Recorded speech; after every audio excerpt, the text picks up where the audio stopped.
Hey guys, Adam here. What I have for you today is a review of the Sony Ericsson Vivaz. This smartphone was sent out for free to review from Sony Ericsson themselves, so I do want to thank them. Now, this is a phone here. There's actually two models of this phone. There's number one, the phone you see here. This is the Sony Ericsson Vivaz, the plain Vivaz. There's also a Vivaz Pro if you do choose to purchase that phone. It has a slide-out QWERTY keyboard. And so this is the phone here. It has a 3.2-inch screen. And it kind of looks like a camera actually, which is one of the main features to this. Let me go over the specs real quick. This phone features a 3.2-inch resistive touchscreen with a screen resolution of 360 by 640 pixels. It has an 8.1 megapixel camera with an LED flash. The video camera is actually 720p, so definitely nice there. There's a 720 megahertz processor, 75 megabytes of internal memory with an included 8 gigabyte micro SD card, expandable up to 32 gigabytes, and then there's of course a 3.5 millimeter headphone jack on the side. Now this phone was actually announced this week to be coming to AT&T in the United States on September 5th for a price of $79.99 on a 2-year contract after a mail-in rebate. If you're in Europe, this phone's been out for quite a while, and you can definitely check up on some of your European carriers, and chances are you can purchase this phone. Now, moving along, the hardware, let me real quick go over that. On the top here, we of course have the power. On the side here, we have the 3.5 millimeter headphone jack, and then a little cover over the micro USB slot right there. On the bottom here, we do have a little slot where you can actually insert the lanyard side, which is just this side of the stylus, since of course a stylus will work because this is a resistive touchscreen, which I'll go into in a second. Along the side here, we have two dedicated keys. This is for the video camera and this is for the normal camera. Then we have volume rockers, and then of course we have the screen, and underneath that we have 3 other hardware keys: call, end, and then home. But here we go, guys. This phone runs the Symbian S60 operating system. So no, it's not Android, which of course I like Android better than Symbian. If you want an Android phone, this is of course not going to be for you. But if you are interested in the Symbian OS, then this is definitely a great choice.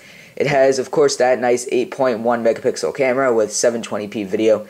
And so I'll get into the camera in a second. Let's first go into the operating system and take a look around and how it works specifically on the Sony Ericsson Vivaz.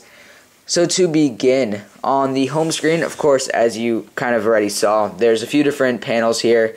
First off, over here we have a panel which you can add contacts and all that. You have a Twitter panel, which of course you can view your Twitter feed, you can log in, tweet, and all that. Next, we just have this little generic page right here. Not exactly sure if there's any point to this, but it does use the built-in accelerometer, and this basically just moves around, just some visual effects right there. The next tab we have is just your camera roll. Basically, a lot of these are just test pictures to test out the camera, and of course, you probably can't tell through the camera too much, but I'm definitely very impressed with, more specifically, the focus on this camera, which of course is most of these pictures here. The camera is definitely great, 8.1 megapixels, which I'll get into in a minute when I get to the actual camera. And then finally we have this little page here, which you have a bunch of different shortcuts. Now exiting back up, let's just go to the home screen.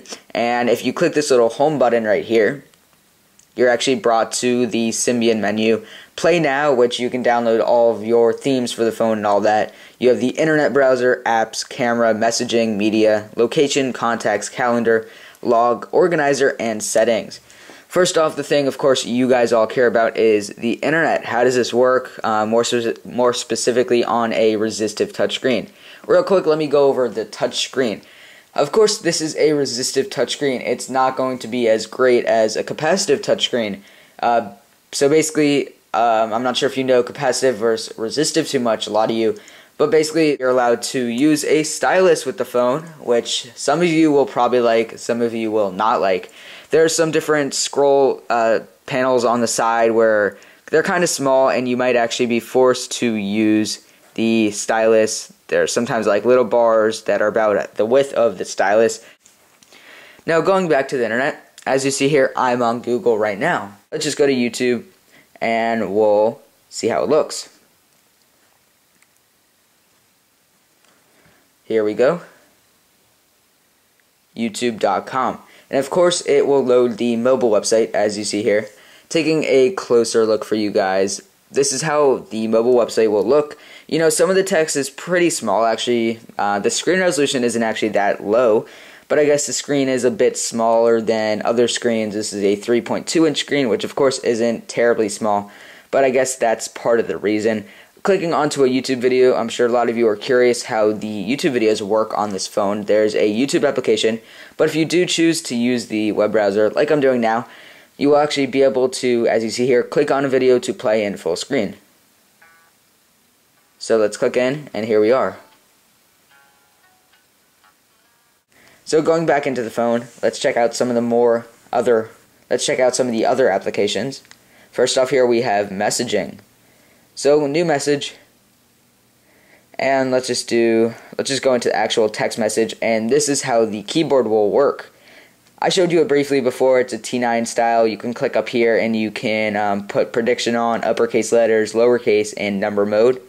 So I don't know, 9, 3, 2, 1, 4, 5, 6. You can go back into alpha mode, and you can start typing other stuff as well. Of course, T9 style, it's not going to be a QWERTY style, but there is a way that you can actually change it to QWERTY, but like I said, it's kind of a weird QWERTY keyboard. Altogether, the keyboard is what to be expected with a T9 style keyboard. T9 style is very accurate. It's a little bit harder to type on than QWERTY style keyboards in my opinion. But you know, it's a resistive touchscreen, so it would be a little bit harder to type on a QWERTY keyboard. Moving back out.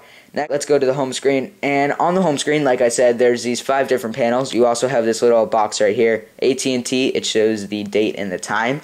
You also have some shortcuts here, so you can make a phone call, 1, 2, 3, 4, 5, 6, 7, 8, 9.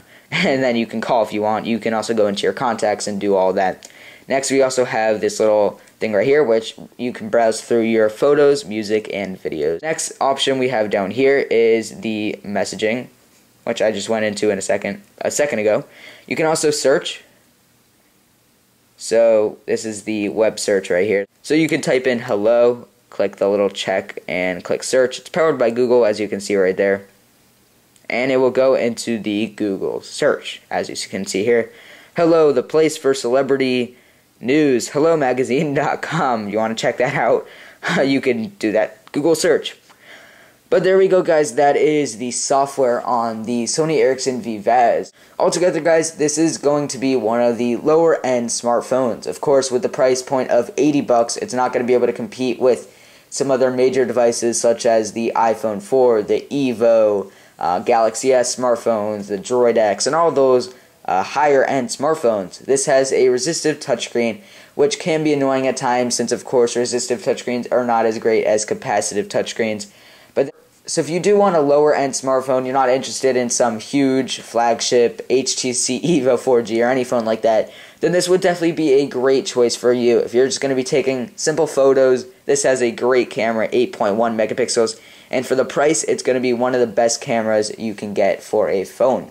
There we go, guys. That is my review of the Sony Ericsson Vivaz. This is coming out once again on September 5th on AT&T for a price point of $79.99 on a 2-year contract after a mail-in rebate. If you have any questions about this phone, feel free to leave them in the comments section below. Thanks a lot for watching.